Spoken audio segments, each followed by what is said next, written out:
I'm going to go out on a limb that is probably going to really aggravate a lot of people and say cheese is not good for you on a keto diet.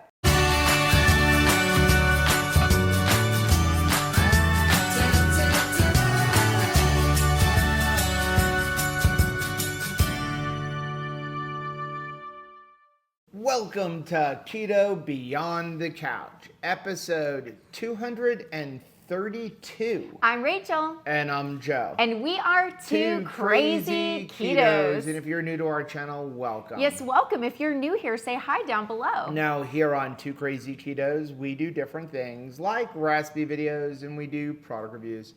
We talk about various keto topics, and every Monday, we go live on Keto Beyond the Couch because life exists beyond the couch. You can find us in different social media platforms like Facebook, Instagram, and Twitter. And we have a website, which is twocrazyketos.com, and that's where you're going to find all of our different recipes. Now, we do upload at least 5 new videos every single week, so make sure you subscribe to our channel. And don't forget to hit the little bell icon in that way every single time. We're so sorry this isn't live, but we were afraid not to pre-record it. You'll be alerted to it. Welcome to Keto Beyond the Couch. We are not home. No. We are actually in the Bear's kitchen right now. It is so beautiful. Can we just pack this kitchen up and take it with us? So bad. Absolutely and lovely. Miriam's like amazing organizational skills. She's next level momming. We can fit like our whole house into this kitchen. We really can. So we are still in Utah. We are actually headed home late tonight. We've got an 11:30 p.m. flight. And since we're not landing until like 5:30 in the morning, Florida time. I was afraid. I was going to sleep. And so we didn't want to take the risk of getting home, trying to get all the cameras set up, make sure everything's working, internet, everything like that, and then try to go live at 10 a.m. So we decided one more time we were just going to pre-record. However, unless Rachel falls asleep, right, we will be live in the chat. We're going to put this up as a premiere. I'm going to try my best, but last night we got in. We had a long travel day yesterday coming back from Lake Powell. We had a blowout on the road. Props to Steve Larrabee. Oh my gracious, that man is an incredible driver, but we did not get in until like 2 a.m. last night. And so if we don't get in till 5:30 in the morning tomorrow, oh my goodness. I've never slept on a plane. Can you sleep on a plane? I can't do it. I just want to talk about Keto Beyond the Couch. So this used to be called Keto on the Couch. And then when the big end of the world thing happened, Lord Voldemort year, we moved into our studio and started doing it live because it takes like 8 to 10 hours a lot of times when you pre-record this and all of the work that goes into it, and it was just easier to go live. And then we were like, we're not on a couch anymore. So somebody suggested like keto off the couch, and we started thinking keto off the couch, beyond the couch. Hey, we want to live life off of the couch. We're getting back our health. You need to get out there. Don't just do what we were doing prior when we were all unhealthy and stay on the couch and watch TV, which was our entire life. Yeah. And so we turned it into Beyond the Couch, like live your life. And boy, did we get to live our life. Wow. This girl attempted to surf behind a boat and got up. Well, and so did you. Yes. Something that you hadn't done since before your accident. Well, I had never been surfing. Like, I'm not like behind a boat thing. But water skiing. When I was young and in my teenager years, I did do a lot of water skiing and slalom skiing, but I have not been water skiing since breaking my ankle when I was 20 years old, because I was always told, if you ever break that ankle again, you're done. Like, it cannot be repaired. And I just wanted to try to get up. So I did the knee board several times, had a blast with that. I did get up on the surfboard, and it's a little difficult because I don't have the range of motion. I only have a third of the range of motion of an ankle. I did try to get up on the skis. I got up, and then I put too much pressure on my good foot, and I fell, and then I respected my wife's wishes and did not attempt it again because she was afraid I was going to hurt myself. I did. And, something that Steve said while he was driving the boat was this isn't about his health. This is about the foot. This is the injury, and that would happen to anybody with this injury. But he's like, the victory is he's not too unhealthy to do this. Yeah. And I thought that that was truly a victory, that, you know, whatever limitations that we still have, it's not in that department of we are so unhealthy we can't attempt things. And I thought that that was a tremendous victory. We were out in some really different heat for us. Like it was 100 degrees in the shade, and you didn't realize how hot it really, really was. And we hiked, which is not something that we normally do. We went to a place called Rainbow Bridge. We walk, but we do not hike. And I thought that being out in the elevation for me was very, very different. But there was just so much activity this week that I don't think that we would ever have even attempted to participate in. We would have checked the box of like, can't do it, you know, too old, too sick, too tired. And that is our great desire, is to hopefully inspire and encourage other people to live beyond the couch. Because if all we're trying to do is lose weight and get into a smaller shirt size, but not live our life in, you know, a more adventurous way, I really don't see the point. Yeah. Right? It was just a great week. And before we get into everything with Keto Beyond the Couch, we do have a vlog coming out. So probably not going to edit on the plane. I'm probably going to sleep. I will edit it over the next couple days. We should get it out later on this week. Lots of things to put in there. But I did want to mention, like, food was amazing. First of all, Yes. Chris, love the guy. And he had this whole spreadsheet with Miriam of what we were going to eat. We ate twice a day. Organized. Listed everything that we were going to eat. 3 people on cooking, 3 people on cleanup for each meal.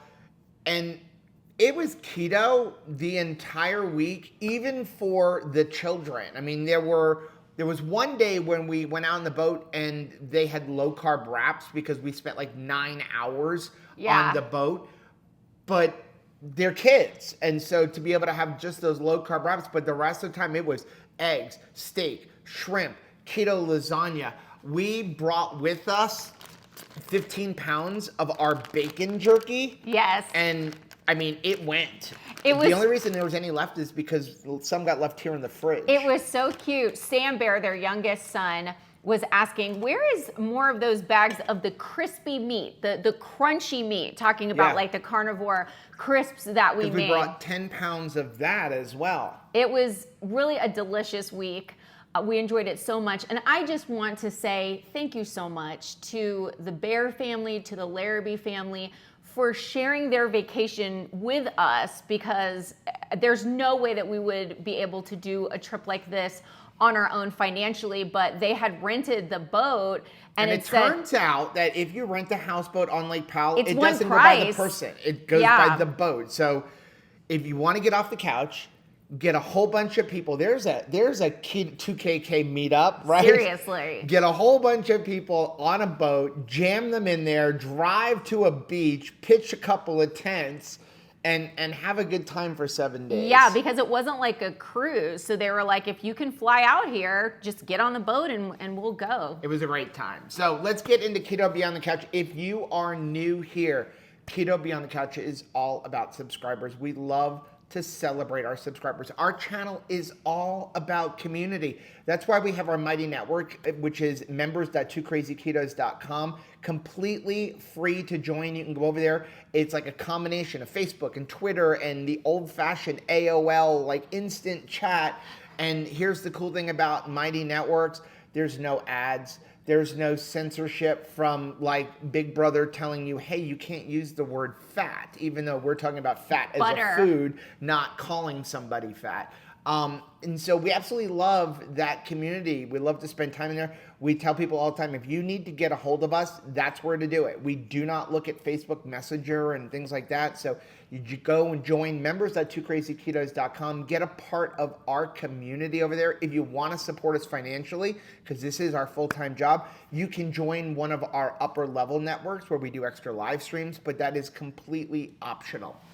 And we like to celebrate questions, wins, things that people are doing to inspire other people. And that's what this is all about. We will be back live next week for Keto Beyond the Couch. And then we'll also be live for our regular live stream this Thursday at 8:30 p.m. Eastern Time.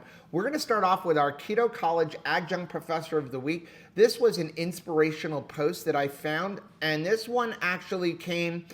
it was on our Mighty Networks group from Donna. Hey, Donna. She put up this little meme and said, note to self, don't undo all of the progress you have made this week. Remember your goals and have a great weekend. That is such a great reminder. A lot of times I was thinking about it in terms of going back to school or coming back from a holiday, anything like that, where you're like, well, I've got one last splash to just go off plan. You know, we were on our vacation and it was completely reasonable for us to say like, well, we'll just eat whatever because it's vacation and it's just 1 week. You don't want to do that. You really don't want to undo all of the good work that you've done because it's not a treat for yourself, you know? Right. And Miriam and I were both talking about how it was nice that we maybe had a few more pieces of bacon than maybe we normally would have, but it wasn't like we made the choice to go off keto and have a bunch of like even keto candies, you know, or keto desserts. We didn't have a lot of keto desserts. We had the core pudding one night. We have the new keto chow core, which is the beef protein. In fact, it just came out in large bags. We have a discount code for it. If you or link really, if you use the link that's down below, you get 10% off. And the new bags have an amazing almost like a Velcro seal. It's so much better than the old thing, but it's a recipe that we have on our channel. I'll leave a link up here. And all you do is you take a dozen eggs, you add a little bit of extra cocoa powder, a little bit of extra sweetener if you want, some coconut milk, and then and it was amazing. So we had desserts. Yes, and we had some like sugar-free Jell-O. You brought some of the freeze-dried Jell-O. Freeze-dried Jell-O, which is hilarious because it is so strong in its flavor once it's dehydrated that it almost makes you like cough when you taste it. But yeah, so we don't have anything to regret. We're sore, but we're sore from activities. We're not sore because we're having to undo a bunch of stuff. No.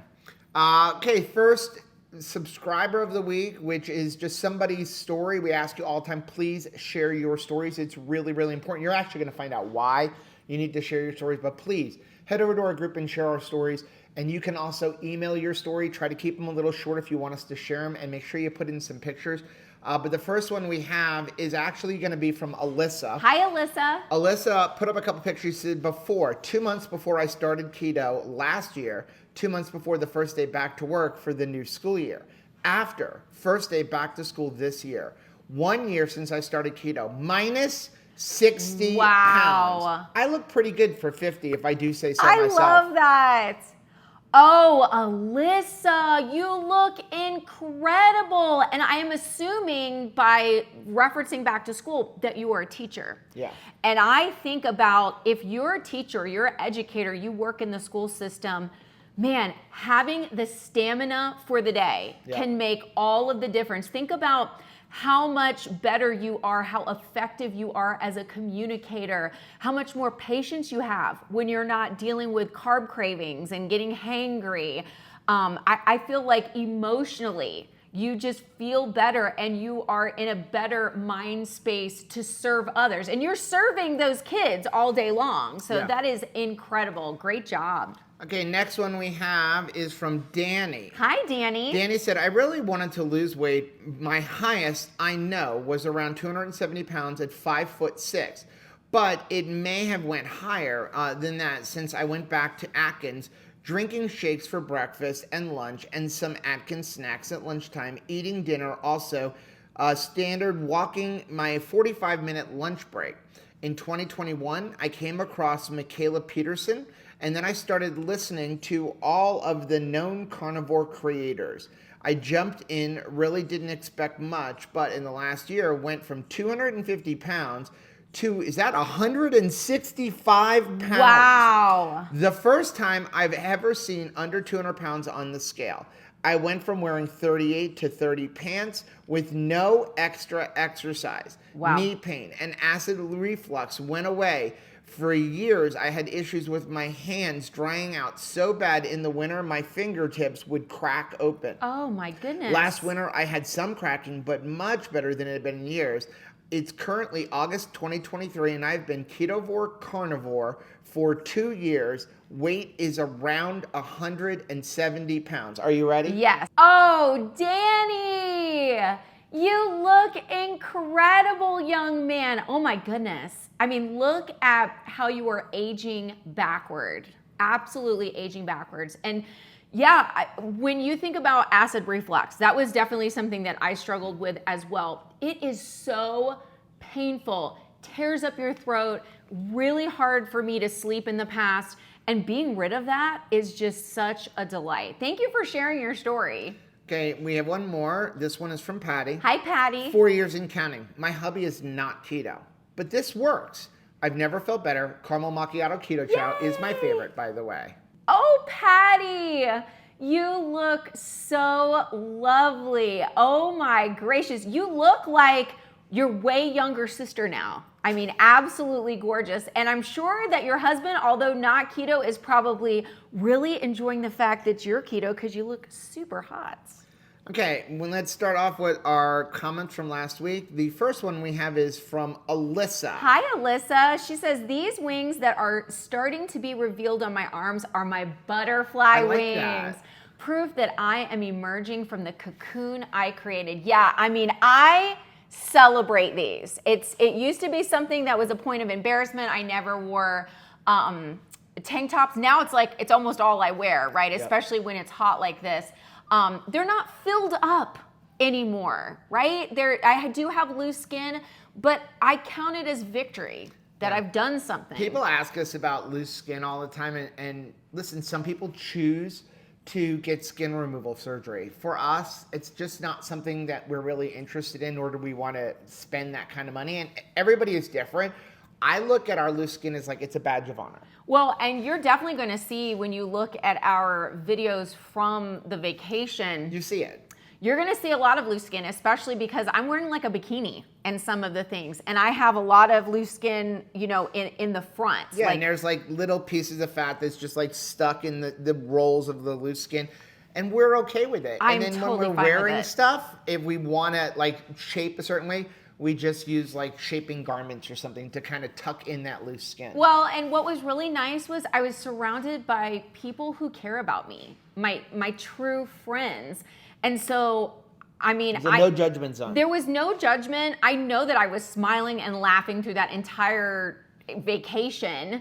Whereas in the past, I probably would have been like super sensitive about it, worried about it, but I count it as true freedom that I just don't care about it anymore, that it's just a part of me. And I hope that people see the smile on my face and not like the loose skin on my belly. But if that's something that people notice, I'm okay with it. Next one we have is from Tanya. Hey, Tanya. Patty's comment about not going to a keto conference because she is not at goal weight or perfected keto. In my mind, I am like, no. Patty, come. Yes. However, I relate as I feel a bit that way every year. I will say I am always glad that I got out of my head and I went to Ketopalooza. Seeing Joe and Rachel tear up at Patty deciding to go made me tear up too, and reminds me of the importance of surrounding yourself with community and like-minded people. Just kind of like what we were just talking about, you know, put yourself out there. You're surrounded by people who love you. Joe and I, and clearly Tanya also, we love people. We want to see people free, not just free from sugar addiction, carbohydrate addiction, diet addiction, but free to enjoy their life and to reach out for friendship. Because I feel like when we get trapped in our head, we truly are a prisoner and we don't get to enjoy our life. And there's so many people that love you. So if you're still on the fence about coming to Keto Palooza or some of the local meetups in your area, or for like the cruise next year, that sort of thing, don't allow yourself to be stuck in your head. Find the freedom to come out and join community. You're gonna be glad you did because people want to see you. Yeah, and again, Keto Palooza, it's not too late. We've got what, about a month, about 5 weeks until Keto Palooza. I know there's still tickets. In fact, I think it's almost sold out. So there's a link down below. That link or the discount code will save you money off of it. We will be there the entire time. Super excited about it. Dr. Barry's going to be there. Nisha's going to be there. Dr. Tony Hampton is going to be there. We make zero money off of you going. Right. But it is super important. You know, when we look at our schedule of like, where are we going to go to conferences? I can tell you like Keto Palooza is like absolute, you cannot miss this. Like I was planning a trip for next year for Rachel and I, and for her birthday, and I was literally like trying to figure out like, when do I think Autumn will have Keto Palooza? And I even already told her like, hey, when you have Keto Palooza in 2024, and she's like, well, I don't know. And I'm like, you are, but that's besides the point. I said, it can't be this week because I've made plans and we just don't want to miss it. It's the one conference that I will tell somebody, do not miss Keto Palooza, whatever you do. If you can get there, you need to get there. Okay, next one we have is from IQ Tech. Well, hello there. Great. I had fabulous rant based on your title, and then the very first minute you took the "a calorie is a calorie is a calorie" and smashed it into bits. Although, if you listen to Bart K, a calorie is a unit of heat and nothing else. That's right. We do not run on heat. If we did, hot places would be a lot more popular to live because you would never have to buy food. And if you wanted to lose weight, move to the Arctic or Antarctic circles. So this goes back to last week's Keto Beyond the Couch. And it was titled something of like, how many calories do you need to eat on keto? And there were a couple people who said, did they actually give us a number? No, we didn't. Why? Because we don't count calories. And Dr. Barry's got a great saying, and there's a few other people in the space, and it's true. Counting calories is stupid and doesn't work. You can overeat on keto. Certainly. Okay? I have gained weight on keto, and I've never cheated on keto. So you can gain weight. So the amount of food you eat can affect your weight. If you undereat, you can end up gaining weight and at minimum not losing weight because you're not eating enough food. You can overeat and gain weight. But calories is just stupid because it's a unit of measurement of heat. And the way they figure out calories is they take a food like this bacon jerky and they stick it into a glass box essentially and they set it on fire and they figure out how much does it take to burn, how much are you going to burn with this? It's a really brief explanation on it, but it's called the balcorimeter. We are not an enclosed box. No. And therefore, taking a unit of energy and trying to figure out how that affects our body, it doesn't work. You have to look at everything about your body, your metabolism and fuel. And, you know, again, a calorie is not a calorie. There is a huge difference between 100 calories of fat and 100 calories of protein. If you eat 100 calories of protein, it's going to be a lot more volume of food than 100 calories of fat, but your body doesn't really use that for actual fuel. If you eat a bunch of protein with no fat, your glucose can go up. You can slow down your metabolism because your body's like, oh, wait a second, I've got no fuel. I don't really want to use protein for it. I want to use fat or carbohydrates, and on keto, we don't use carbohydrates. So yeah, I love it when people are like, yeah, we're not a glass box. No, we're not. Next one we have is from Sandra. Hey, Sandra. I just clipped your reading of Kate to inspire my friend and me. Thank you to you and your community. Wow, I love that. I mean, we love getting feedback that, a comment that maybe you didn't see in Mighty Networks or in our Facebook group or on YouTube, we're able to show that to you so that you can kind of bookmark that and bring that into your week. And so that is another reason why it is so important for you to share your story, share a win that's going on in your life, because as you can see, other people aren't just having like an emotional response like, wow, that's great. They're actually taking that into their life. Posting it on their refrigerator. Posting on their refrigerator and making that part of a reminder to them to stay on track. Yeah. The thing about sharing our story is it's a good reminder for us of where we came from, but it really does help other people to go, okay, I'm not alone. No. Other people are going through this. And so when we share our story, we really do help build other people, and we need to make sure we're doing that. And your story does not have to be, I lost 150 pounds. No. You don't have to be like, well, I can't share my story yet because I only started a month ago and I'm not on my goal weight.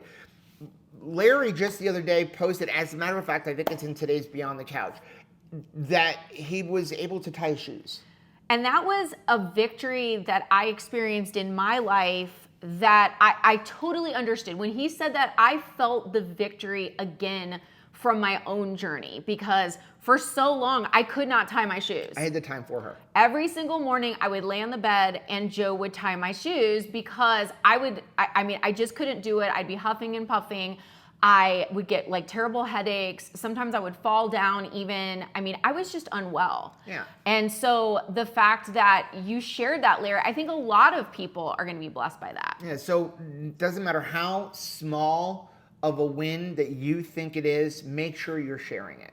Next one we have is from Larry. There he goes. Another small non-scale victory. Yesterday, I noticed my shoe was untied. I was able to retie my shoelaces while standing up and putting my foot on a chair comfortably and without holding my breath. Praise God. It's funny that was the next one. That is absolutely awesome, Larry. And yeah, that is a powerful thing. I think about, again, losing weight is fantastic. But when I think about me trying to get up on that knee board or, taking a hike, living our life in a way that would have previously been just unimaginable to us, I feel like is the greater win. Losing the weight and getting well makes it possible, but the quality of our life is changing, and I think that is what we celebrate really the most. Next one is from Tony. Hey, Tony, do they make gum or mints with no carbs? This is a loaded question. It is. So there is one gum that I know of. I do not remember the name. Is it Pure? The PUR? I don't even know if it's that one. That they use stevia. Okay. It's horrible. It is like so it's not like, long lasting. Well, the flavor isn't long lasting. The sweetness isn't long lasting, like less than Chiclets and Fruit Stripe gum. And then also it turns into a hard wax where it reminds me of, do you remember those little wax candies you would get and it had a little bit of juice inside? Like that, very quickly. So I wouldn't advise those. And then all of the other ones, if you were going to chew gum, gums are generally, the better gums are sweetened with xylitol. There are some out there you have to be careful, especially, depending on your metabolism. There are a lot of them that are sweetened with like maltitol. Maltitol and sorbitol, they are technically sugar alcohols. They will raise your blood glucose, but they are allowed to be used for diabetics because it's over a much slower period of time. So they'll raise your glucose, but over a slower period of time, so they say it's okay for diabetics. It's safe for diabetics. The other problem with maltitol is it will make you run to the bathroom. Yes. Those gums tend to have a lot of wonky ingredients, but there are certain gums, like I think Pure is one of them, where they're sweetened with xylitol. So if you want to use those, you're safe with those, except for they're dangerous for dogs. They will kill your dog. So if you're going to have them and you have dogs, make sure you put it where that gum can't hit the ground and your dog can accidentally chew on it, because it will kill your dog very, very quickly. and I don't like to scare people, but I want people to know xylitol is very dangerous. Our fur babies are precious. Like most toothpastes are sweetened with xylitol, and if your dog gets a hold of a tube of toothpaste, it could kill him. The problem with gum, and Rachel is a gum chewer, she will tell you, the problem with gum is most of the gums are 1 to 2 carbs, which come from sugar alcohols. I think most of them are 2 carbs. If you're going to chew a piece of gum 2 or 3 times a day, just be aware you're consuming probably about 6 total carbs. Xylitol is not 0 on the glycemic index, which means for everybody, not just people who suffer from like a cephalic insulin response, for everybody, every time you chew a piece of gum, you are having an insulin reaction. Yeah. Every single time. It's slow on the glycemic index, but it's still there. So just understand, every time you chew a piece of gum, you're having an insulin reaction, and you cannot lose weight in the presence of insulin. Next one we have is from Stacy. Hi, Stacy. So confused about what's right. Maybe they all are. I've been keto carnivore or ketovore now for almost 2 years. I began my journey by watching Maria Emmerich and PSMF Way of Eating. Then I noticed Dr. Berry, Dr. Berg, Dr. Sivas, Dr. Boz, 2 Crazy Ketos, and so many more. There is so much controversy between yes fat or no fat. It appears many of the carnivore eaters are keeping weight off or still losing. How do I know which way of eating is the right way of eating? By the way, I'm not trying to lose a ton of weight, just about 10 pounds of the stubbornness still holding on. Maybe more muscle building, toning is key now. Okay, first of all, I want to answer this one so bad. I know you do, but Stacy, yes. Your last statement, yes. That is definitely something that I would keep an eye on. Like, start working out. Start looking at your stress levels. Start looking at your sleep, especially when we get down to those like 10 stubborn pounds. It's stubborn for a reason, because it's probably not the food as much as it is the other 20% of our life. And that's the hardest. I mean, everybody's like, hey, getting the plate right, that's really hard. In my opinion, that is not the hardest part. Tell me what to eat and I'll eat it. Done. Okay? Getting a hold of my sleep, getting a hold of my stress, moving my body and like pushing myself to exercise and to build muscle, that's so much harder. Can I go now? Yes. Can I go? Can I go, please? Yes. Okay. Number 1, 10 pounds, take the scale and throw it out the window. Right. Okay. The scale is the devil. It's the devil. And for me, I have such a bad relationship with that scale. Here's what the scale tells me. I get on the scale. Like I told Rachel, like I will not get on the scale at the end of this trip. Listen, we drove for 10 straight hours yesterday. Yes. What do you think the scale is going to look like if I get on it this morning? Hot mess. Okay. Different climate, different heat, electrolytes. My whole body is cramping up. I know I'm low on electrolytes. And when I say we went through an entire bottle of Keto Chow electrolyte drops in like 3 elements a day, and still I don't feel like we had enough. Just all of that is going to affect me on the scale. If I get on that scale when I get home and that scale says I'm up, it's going to ruin the entire 10-day vacation I just had. Like I should have even gone. I shouldn't have gone, everything. You're a failure. If it says that I've gained weight, I've lost weight, or I've maintained, you know what it tells me? Now, maybe this is not for you. It tells me is, look, you ate extra food. You did things that you wouldn't normally do. You got away with something. Let's celebrate with some more food. Yeah. Right? So I have a horrible relationship with the scale. And I know I'm not the only one. But when you're down to, I have 10 pounds to lose, like Rachel said, that is probably has nothing to do with the food you're eating. It has nothing to do with the food you're eating. Your health is 80% what you put in your mouth. Okay, I remember like years ago, our son John Paul had a great saying that he used to run around the house going, abs are made in the kitchen. Yeah. Abs are made in the kitchen. Partially right. Overeat in the kitchen, eat the wrong foods in the kitchen, that affects your abs. But not completely, because 20% of your abs, 20% of your overall health, 20% of your weight loss has to do with sleep, stress, and movement. So you can have that 80% food perfect, dead on. Everything is absolutely right, though nobody is perfect. if you have that right where you want it, but you're not taking care of good sleep, which that's my biggest problem. You're not handling your stress management, and you're not moving.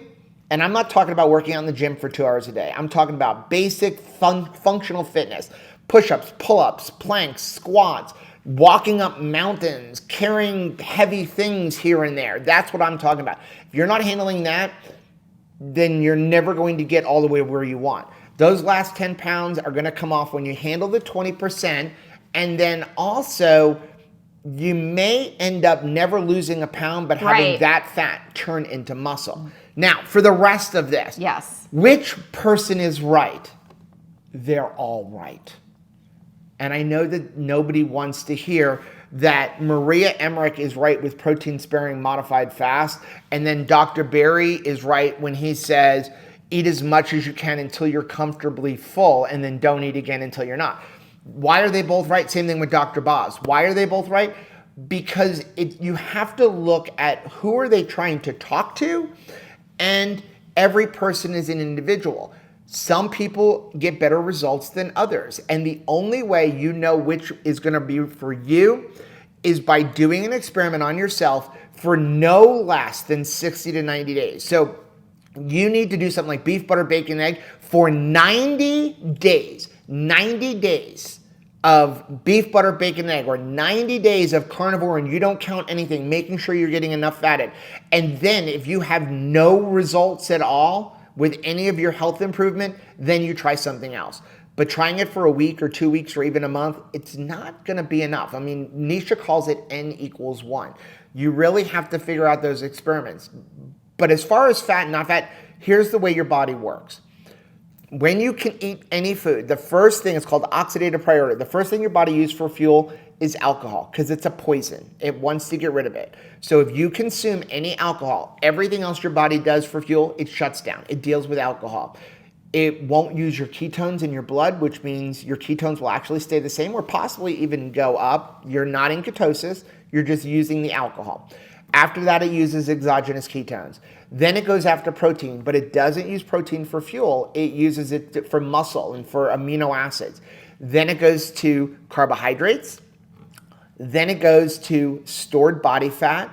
Then it goes to, it goes to consumed fat, then stored body fat, and then protein for fuel if you don't have any of that other stuff. So looking at that, if you're not consuming carbohydrates, you need to consume some fat, because if you're not consuming fat, your body's going to be like, hey, wait a second, I have this stored body fat. How long is it going to last me? Because you're never giving me food, and I don't want to use protein. So it will slow down your metabolism. Yeah. So the answer is what works for you, and generally somewhere in the middle. Our bodies do not know that we live in the modern age. We live like we would have lived several hundred years ago, right? Where if you don't give me enough fuel and I just have my stored fuel and we're just trying to starve ourselves, then your body tries to cooperate with what it thinks is happening, which is, I guess we're hibernating for the winter and I better hold on to everything, because if I let it go, I don't know when is the next, time this person is going to get access to food. Yeah, Dr. Berry had a great video on the live stream about when should you try protein-sparing modified fast, and it was pretty much like eat till you're full, do beef, butter, bacon, and egg for 90 days, make sure you're not cheating or anything, and then maybe try protein-sparing modified fast. But that's only supposed to be 1 or 2 days a week, okay? How should you be eating? You're gonna sit down, you're gonna eat mostly meat, maybe a few vegetables. You're gonna eat until you're comfortably stuffed. 2 or 3, maybe 1 meal a day. Try to change things up. No snacking. The more you get away from eating mostly meat and maybe a few vegetables and start adding in other things like low carb breads, keto treats, all that stuff, the harder it is. Focus on whole food, eat until you're full. You won't have to count anything. And the bottom line is our ancestors didn't count. No. Right? Like, go back to Little House on the Prairie. They didn't count calories. They ate when they had food. They grew food. They hunted food.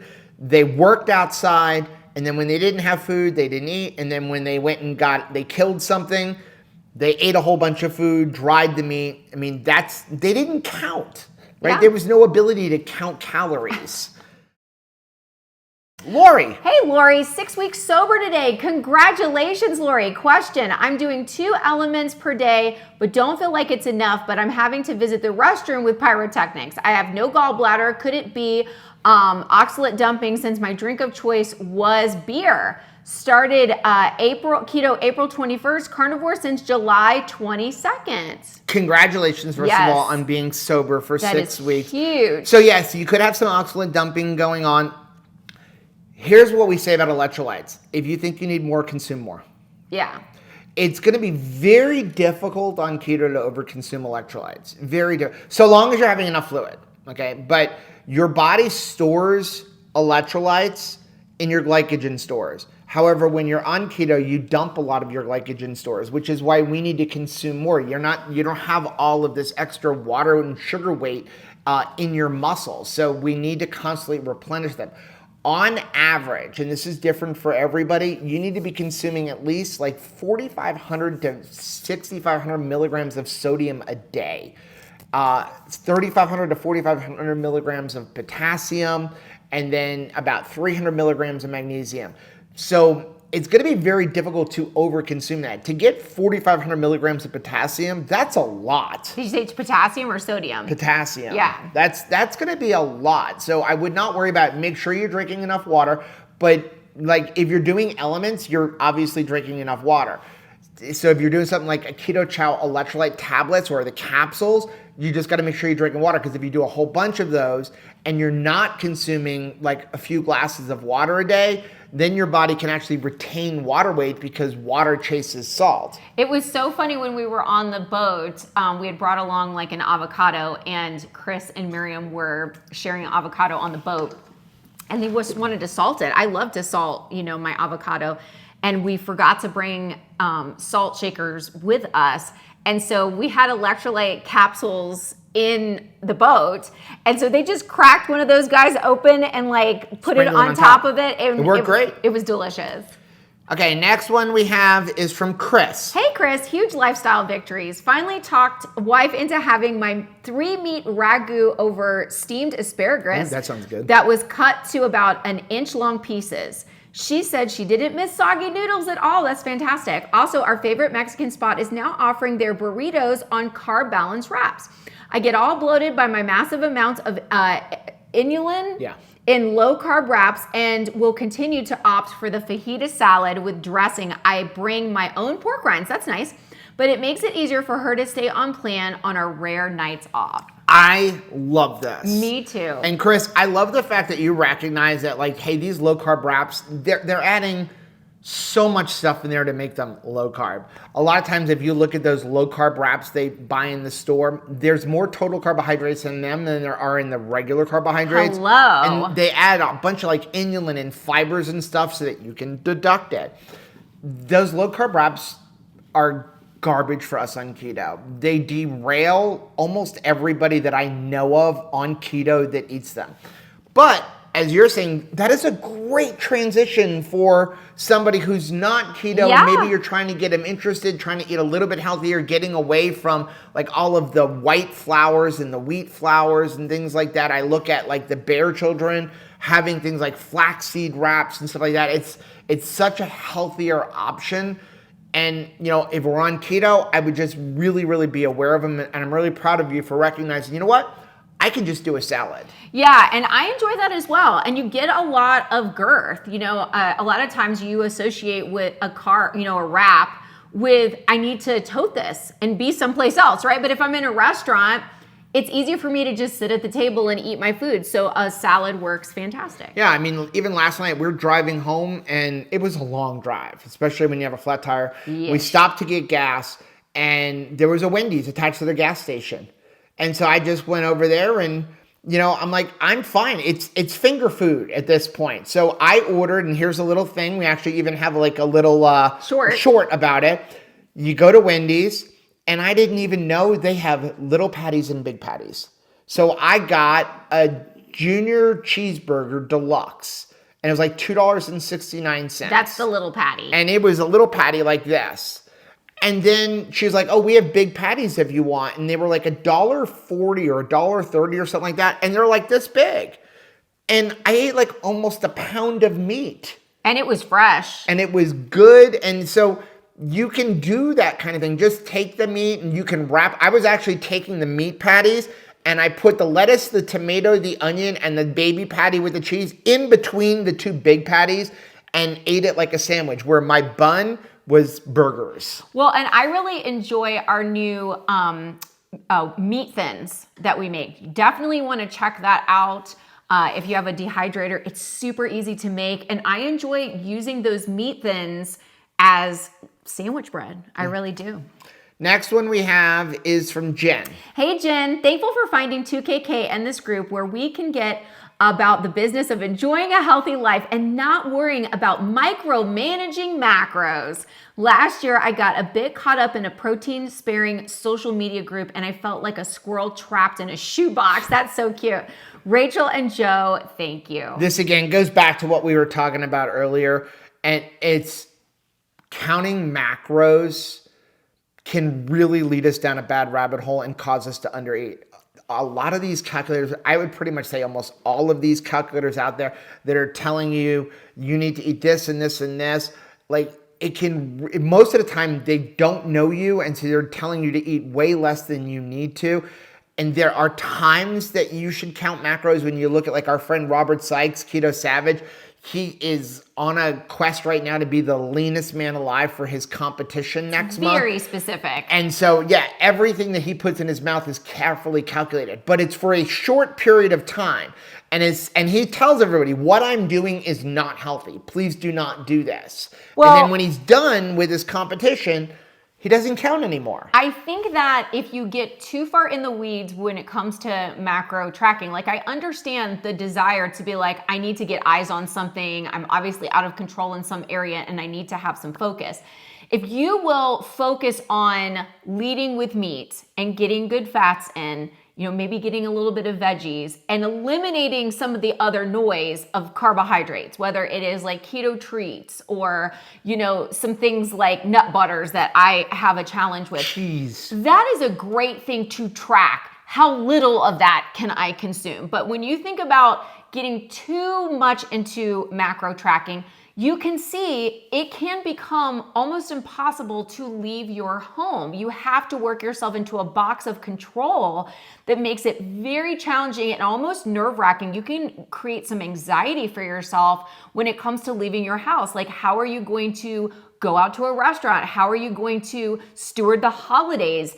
Parties that are going to be coming. If you are like, hey, I lead with meat, I'm headed to the meat. If you go out with friends or family, hey, I lead with meat on the menu. If I go to a party, I find the protein source at, the party. It just becomes a lot easier to continue tracking. But if you're like, hey, I have to have a certain amount of calories and a certain amount of, grams of this and points of that, then it becomes really challenging to leave your house. And I think that is when people just give up during the holidays, because if you make it too difficult, then it's of course easier to just be like, hey, the bigger thing is I've got to enjoy my family. I've got to focus on, the people that I love. And so I'm just going to throw out any plans to better my health. Yeah, and we're not against tracking at certain times. I mean, there's many times where we take a coaching client and we say, okay, I want to track for 2 weeks, 3 weeks, maybe a week. But we're not eating to the tracking. We're saying, I want you to eat and then track what you're eating so we can figure out where are things going wrong? What's going on? When are you eating because you're like having something going on emotionally or you're stressed or, so we track those kind of things, but it's for a very short period of time. And it can really, really start messing with our head if we dive way too deep into tracking every single thing we eat. So I'm really proud of the fact that you've recognized this was consuming my life. Yeah. And moving into a different direction. Next one we have is from Ola. Hey, Ola. Ola said, I'm taking my focus on sleep seriously because I'm ready for a 2-year stall to be over. Is it really a stall if it's years? Yes. More like a set point? I've never maintained like this either. So that's a bonus. Yes, and again, yes. that's seeing that positive side, right? Anyway, I just got a new black and white reads like paper Kindle, so no blue light. Excellent. My 2011 Kindle Fire was super bright and in color. Now I can read before bed and really practice sleep hygiene. All week, my sleep score has been in the 80s with 7 hours of sleep, so something is working. I'm telling you, and it's got to be something that you do consistently. You know, it's one thing to be like, hey, I had a couple of really restful nights, you know, this last week or two, but when it becomes your life, think about that in terms of exercise. Like if you're somebody that is always like Robert, he's very consistent in his exercise, right? So his muscles are sustained and continue to grow, right? So for me, it's nice to have like a good week of sleep, but since last November, I have been having consistently good sleep because like Ola, it was something that I began to focus on, and I have actually felt internal healing going on all throughout my body because that sleep has helped to rejuvenate me really from the inside out. So it's not just like, wow, I felt like more stamina for a day or two. It becomes a new reality of wellness. Yeah, sleep is probably my biggest problem. In fact, I know it is my biggest problem. I get really wrapped into something. Like we were talking about driving yesterday, like where I could be focusing on doing something, and the next thing I know, it's 2 o'clock, 3 o'clock in the morning. And as we were telling Chris and Miriam, I still get up at 6. It's like kind of like your body is like, hey, it's time to get up. So between 6 and 7 o'clock, I'm up. And that is my biggest problem. I know going home from this trip, that's something I really have to work on because I did not have great sleep this week. I mean, it was hot a couple of the nights on a different mattress than you're used to, in a little bit of a rocky environment. There were a couple nights it was stormy, and that all affected things. So going home, to be back in my bed, back with like in my routine, it's something that I really want to focus on because again, if you don't get a handle of your sleep, it definitely is going to affect overall health. Not gonna lie, I missed our Brooklyn bedding mattress because it's like it feels so good that when I have a different mattress, it's more than just a different pillow. Yeah. It's the mattress too. Next one is from Stina. Hey Stina, been keto for more than 5 years, have taken a stricter approach in the last 18 months when I could see my health and mobility slipping away. I manage autoimmune disease, lipedema, gluten sensitivity, and a few other health issues that will not define me. I love that. Last year, my legs began to swell so badly, I would have to keep them up for a week, and the pain was terrible. About 40 pounds down, started horseback riding again in January, and started working at the barn to improve my strength. The pinnacle event, a vacation to Iceland to trek on horseback, a dream come true. I still have to convince myself that it really happened. Wow.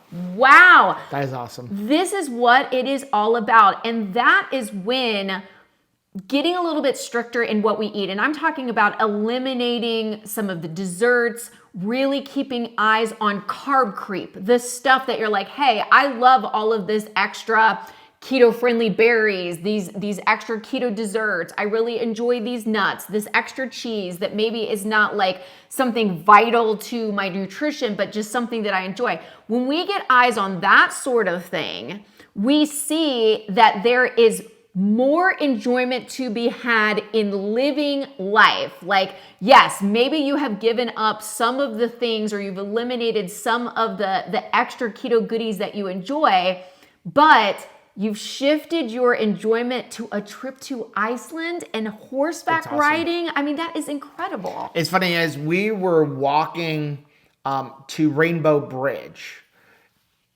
Rachel and I were talking about what we never were able to do before because of our health. Yeah. And, one of the things that I would like to do is with our RV, I'd like to go to national parks. Now, right now, we are in the process of upgrading our RV on my own. In fact, I went down rabbit holes with Chris this past week discussing solar and lithium iron phosphate batteries. And we're going to be adding like over 1,000 watts of solar on the roof. And we're going to be upgrading all that. And we're going to be putting all of that onto our camping channel, Two Crazy Campers.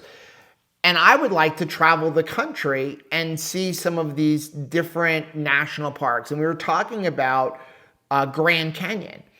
And we're at the point now, though Grand Canyon is not on my list of where I would want to go. I know my mom went when I was younger, and one of the things about the Grand Canyon is you would be able to take donkeys down. We could have never done that. No, we were not, because you have to be under a certain weight. Right. And we could now actually ride those donkeys down if we want to. And that to me is amazing. And you're talking about like foods, like staying away from the things that carb creep. I'm going to go out on a limb that is probably going to really aggravate a lot of people and say, cheese is not good for you on a keto diet. Cheese is not good for you on a carnivore diet. Cheese can really derail anybody. You're saying that from personal experience. Well, yes, I'm saying it from personal experience, but here is why I'm saying, listen, I have a problem with cheese. I will absolutely say I am a cheese addict. We need to have like a sobriety program for cheese people, right. Okay? I am a cheese addict. We started off our trip, TMI, bathroom pyrotechnics, then jalapeno poppers, and cheese curds. Chris and Miriam and Stephen Holly call it squeaky cheese because you leave it out of the refrigerator for a couple days. And I went down a rabbit hole with cheese. And all of a sudden, bathroom pyrotechnics were gone. I kind of wanted them back. I know that. But here's why cheese is not very keto friendly. It's not even a dairy thing. Mm-hmm. It is because cheese is super easy to overconsume. Accurate. Okay? And cheese is higher in fat. And we talk about cheese, in my opinion, is just like nuts. There's not a whole lot of nutrition from it. It tastes delicious, but there's not a lot of nutrition in it. And so what's the problem with nuts? If you can hold yourself to just a serving of nuts, great. But you're eating a couple hundred calories of fat, right, is what you're eating there. But you're not getting a lot of vitamins and nutrients, and it's not eating a steak. So people look at, well, why am I like struggling? I'm eating keto, I'm eating meat, I'm eating cheese, I'm eating some veggies. How much cheese are you eating? Because if you're like me and can sit down, I can tell you I was easily eating 5, 6, maybe even 10 ounces of cheese a day. That's 5, 6, 1,000 calories in just cheese. Right. Without touching my steak. It is super easy to go get a cheese stick and rip that open. What is that, 50 to 100 calories depending on how big it is? How many times a day can you do that? You give me a pack of those mozzarella sticks, I'll eat the entire package. Yeah. And I think most people are that way. So bringing it in and having it is just, I can have a little bit as part of my meal, but it's like the worst snack you can ever have because you're probably going to overconsume it, and we don't really have a shutoff valve for cheese. No, we don't. I think we have a couple more. The next one we have is from Zamina. Eczema? You can go ahead. I can't read that. For my own accountability, I did really good today. Eggs and bacon to break my fast around noon. Re-spins my keto chow ice cream and had a little bit. Right while I was eating the ice cream, my mom called asking if we wanted empanadas, no low carb, the baked kind, full of meat, eggs, olives, and raisins. Hub said yes, so she brought 6. I had 1. Then I had some of the keto granola from the Orlando conference. Then I got a headache and made some coffee with a sweet cream. I know my sugar is high now. I feel it. It makes me flush.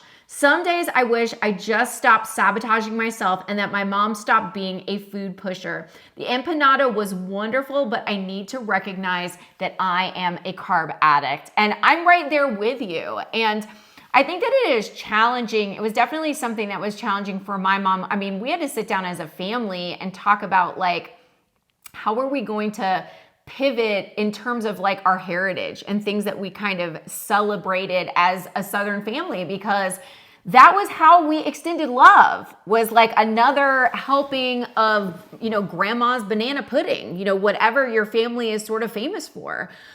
It was kind of hard to shift gears and decide how is mom gonna love me now if that's the way that she always loved me in the past? And so my mom and I are currently on an exploration of how can we mother and daughter differently. And very recently, we went and got our nails done. And that was something that my mom would never, ever do, like have a spa day. That was not something that, I know a lot of moms and daughters do that. We'd never done that before.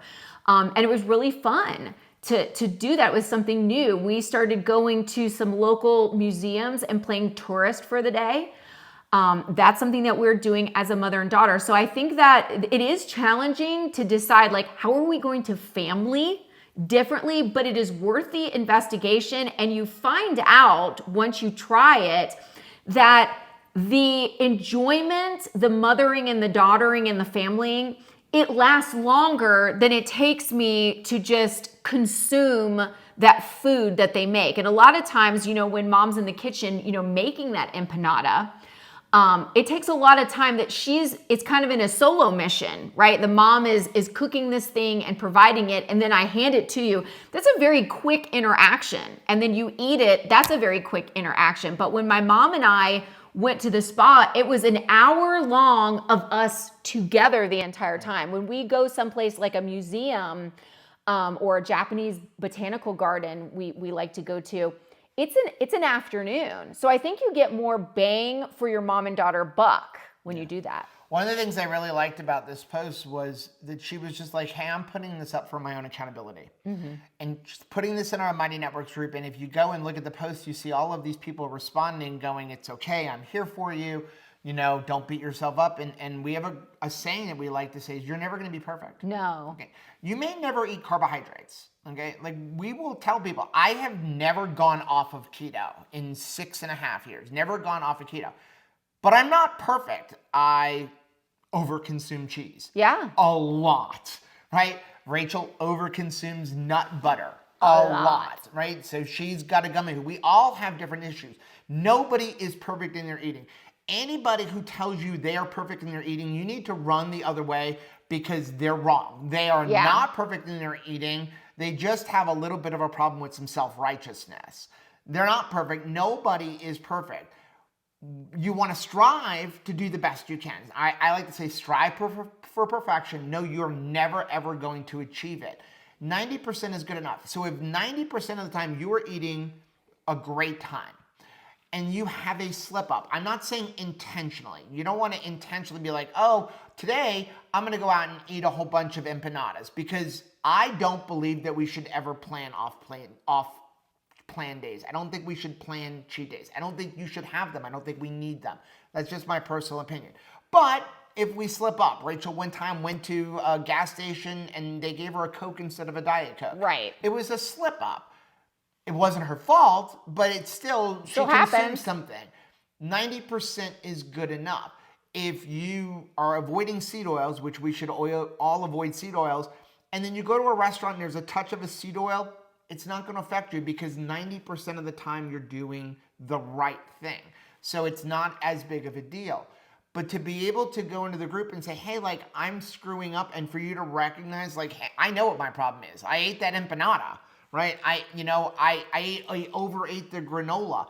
But to recognize it and to have a group of people that can be there with you for accountability, that's what is so important. And that's why our community is so important to us. Yes. We do have one more, and it's funny because when I pull comments, I don't plan Keto Be on the Couch. I just go, oh, that's an interesting comment. Right. Let's put it's that always one in interesting there. how it lines up. And it always ends up lining up with a central theme. And a lot of times I don't even realize the central theme until after we're done. And earlier we were talking about my horrible relationship with the scale. Well, I pulled this actually for you, because like, I have a bad relationship with the scale, but so does Rachel. And it's like, are we the only ones that, like, you have to get on the scale completely butt naked? Oh, absolutely. Right? Butt naked, and like before and after the restroom.